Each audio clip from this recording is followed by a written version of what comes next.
Salve família, com fé em Deus agora é o final de tudo. Vamos trocar o módulo aqui agora, rezar e orar para dar certo, se Deus quiser, mas vai dar certo sim. Arrancar o que pifou, abrir o bicos, colocar o novo. Não é não, Brunão? Vamos ver se esse aí vai. Não, esse fala. Esse.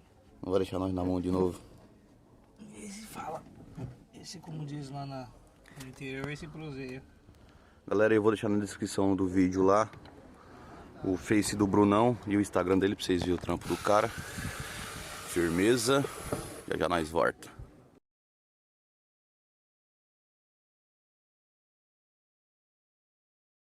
Salve família, cheguei em casa, graças a Deus o projeto concluído. E mostrar pra vocês como ficou. Ficou top. Bruno Valverde, Forte Som, aqui da Baixada Santista, é o top, mano, da cidade. 112, né? Tem outros também, não vamos desmerecer os outros caras, mas o trampo do cara é muito bem feito, mano. Gostei pra caramba. E eu vou mostrar pra vocês como ficou. Que nem eu mostrei pra vocês, aqui ficou os estrobos. Aqui é meu chapéu de palha. Os estrobos. Ficou embaixo aqui dos médios, embaixo do alto-falante, a centralzinha aqui na frente. Mantive só uma corneta e um tweeter ligado. As outras tá guardadas ali, outro tweet e outra corneta. O trampo do cara aqui, ó. Multímetro sequenciador, processador HDMI 200 TS 400.4 e a fonte 70 amperes.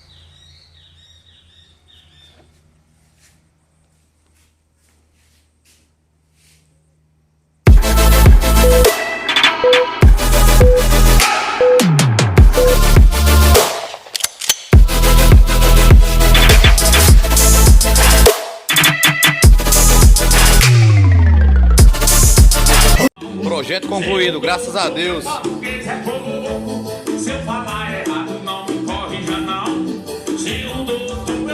Estouro, graças a Deus.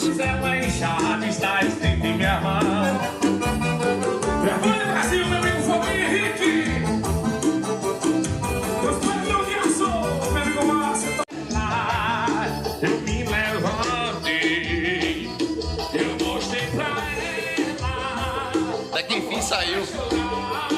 Chave, feliz demais.